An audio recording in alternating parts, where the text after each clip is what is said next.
आगे बढ़ते हुए आपको बता दूं मैं, नीतीश कुमार भी लगातार जो है एक्टिव हैं चुनाव में, तोहफे बांट रहे हैं। वो रोज कोई नई योजना का ऐलान करते हैं।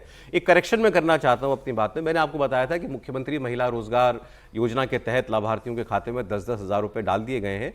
आज डाले जाने थे, अब लेकिन ये जानकारी आ रही है कि ये पैसा आज खाते में नहीं जाएगा। इसकी डेट बदल दी गई है, 26 सितंबर कर दी गई। तो मैं एक करेक्शन कर लूं, मैंने इसलिए कह दिया क्योंकि मुझे आज डलना था तो मुझे लगा डल गया होगा। ऐसे और बढ़िया करते कि जिस दिन प्रेस कॉन्फ्रेंस तय हो जाए उसके एक आध घंटे पहले डालते। इसके लिए तो प्रेस कॉन्फ्रेंस करेंगे नहीं बढ़िया वाली। चुनाव आयोग की प्रेस वार्ता जब आ जाए कि आज शाम 5 बजे चुनाव आयोग की प्रेस वार्ता है, तो 3 बजे डाल, तो 1:30-2 बजे डालने ज्यादा याद रहे। लेकिन जो मैं आपसे कह रहा था, क्या ये वो गेम चेंजर योजना है जिसमें अपना स्वरोजगार के लिए हर परिवार की पात्र महिला को जो है 10,000 रुपया और से 2 लाख रुपए तक लोन देने का प्रावधान है, और उसकी पहली किस्त के तौर पर 10,000 रुपए मुख्यमंत्री देंगे। 50 लाख से ज्यादा महिलाओं के खाते में यह पैसा ट्रांसफर होगा 26 तारीख को। और मुख्यमंत्री महिला रोजगार योजना के अंतर्गत 1 करोड़ 60 लाख से ज्यादा महिलाओं ने आवेदन किया है। 1 करोड़ 60 लाख मतलब समझिए आप, मतलब मोटा मोटा इसका मतलब अगर हम निकालें तो हर दूसरे परिवार की महिला जो है लगभग वो इसके अंदर शामिल हो जाएगी।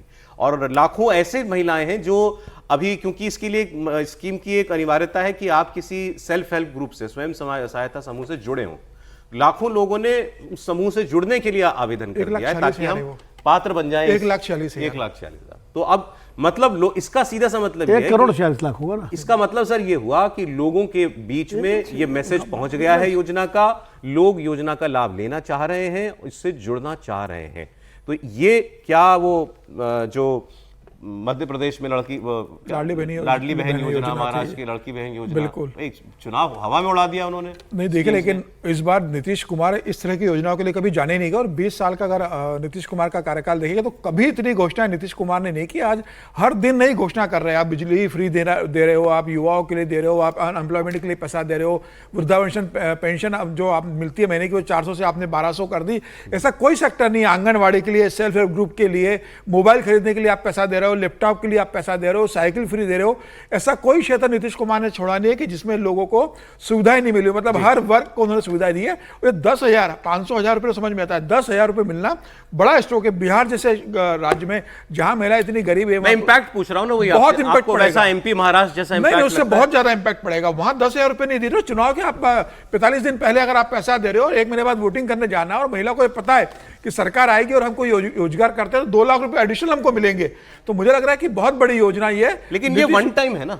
नहीं, 10,000 तो वन टाइम है, लेकिन आप व्यवसाय करोगे तो आपको 2 लाख रुपया का मदद मिलेगी। अभी मैं केवल आपसे ना इसका पॉलिटिकल इंपैक्ट निश्चित पड़ेगा। वो जो एमपी और महाराष्ट्र की स्कीम थी उसमें हर महीने 2,000 रुपया था, उसमें हर 2,000 रुपये। यहाँ 10,000 रुपया वन टाइम है। लेकिन आप इसका इंपैक्ट देखिए ना, कितनी गरीब महिला है वहां पे। 10,000 रुपये का अमाउंट बढ़ा, सिर्फ 2,000 की बात नहीं की कि हर महीने आपको 2,000 देंगे। 10,000 रुपये दे रहे हैं, मतलब ये आप मान के चलिए लगभग 800-900 महीने का आपको एक स्ट्रोक, आपको साल भर का पैसा आपके खाते में हम 10,000 रुपये दे रहे हैं। तो मुझे लग रहा है कि 10,000 की मदद और चुनाव के पहले उसका असर रहेगा। देखिए, ये तो नीतीश सरकार ने या एनडीए गवर्नमेंट ने वो अपयश लेने से बचने के लिए, क्योंकि नीतीश जी की ऐसी छवि नहीं थी कि फ्री करो, वो तो फ्री बिजली नहीं देना चाहते थे, लेकिन देनी पड़ रही है मजबूरी में इस बार उनको इलेक्शन में। तो ऐसा निकाला कि भाई वन टाइम कोई एक वित्तीय मदद होगी, इससे आप कुछ अपना रोजगार कुछ अपना शुरू कर लीजिए। अब अगर ये चल जाए तो बहुत अच्छी बात है, लोग खुद अपने किसी व्यवसाय से जुड़ जाएंगे। अब मैं आपको लेकिन राज्यों की हालत बताता हूं। आज एक रिपोर्ट छपी हुई है, आपको ये जाननी चाहिए। नीतीश कुमार भी चुनाव में पैसा लुटा रहे हैं, हर चुनाव में ऐसा ही होता है, जबकि राजस्व घाटे के मामले में बिहार का हाल बहुत बुरा है। सीएजी की रिपोर्ट बताती है कि सरप्लस स्टेट्स की एक लिस्ट निकाली है सीएजी ने। मतलब सीधी सी बात, आप सरकार की आमदनी कितनी और खर्चा कितना। अब ये लिस्ट आप सुनिए, आप भी हैरान होंगे, मैं भी हैरान हुआ था। सरप्लस स्टेट्स की भारत में जो लिस्ट आई, उसमें कौन कौन है। टॉप पर कौन सा प्रदेश है? यूपी टॉप में है सरप्लस स्टेट्स की लिस्ट में। ये कभी गरीबी, बेरोजगारी, खराब अर्थव्यवस्था की मिसाल था उत्तर प्रदेश। और ये सीएजी की रिपोर्ट बता रहा हूं मैं आपको, आज छपी हुई। 37,000 करोड़ रुपए का सरप्लस लेकर यूपी देश में सबसे आगे चल रहा है। फिर कौन आता है? यूपी के बाद आता है गुजरात, 19,865 करोड़ रुपए सरप्लस। फिर आता है ओडिशा, माफ कीजिएगा, ओडिशा जैसा राज्य सरप्लस स्टेट है भाई, 19,500 करोड़ रुपए लगभग। झारखंड 13,500 करोड़ रुपए। कर्नाटक भी लगभग 13,500 करोड़ रुपए का सरप्लस स्टेट है। मतलब इतना अतिरिक्त रेवेन्यू बचता है सरकार के पास खर्चों के बाद, साल भर का खर्चा करने के बाद। छत्तीसगढ़ में 8,592 करोड़ रुपए की सरप्लस है, तेलंगाना में 5,944 करोड़, उत्तराखंड सरप्लस है 5,300 करोड़, मध्य प्रदेश सरप्लस है। इसमें मुझे हैरानी है, मध्य प्रदेश सरप्लस है अगर तो, क्योंकि हमने तो सुना था बहुत कर्जे में डूबा हुआ है। कर्जे सरकारों के अलग हैं, वो एक अलग मामला है कि सरकारों पे कर्ज कितना है, ये तो केवल रिसीप्ट और खर्ची उसका हिसाब है। एमपी सरप्लस है, गोवा सरप्लस स्टेट है, नॉर्थ ईस्ट के कई स्टेट्स हैं, बिहार नहीं है इसमें। इस लिस्ट में आपने बिहार नहीं सुना, इस लिस्ट में आपने बहुत सारी बड़ी बड़ी स्टेट्स के नाम नहीं सुने होंगे, और बहुत सारी ऐसी स्टेट्स के नाम आ गए जिनको जान करके हमको हैरानी हो रही है। त्रिपाठी जी बताएंगे इस मामले में। यूपी के नाम पर मैं हैरान हुआ था।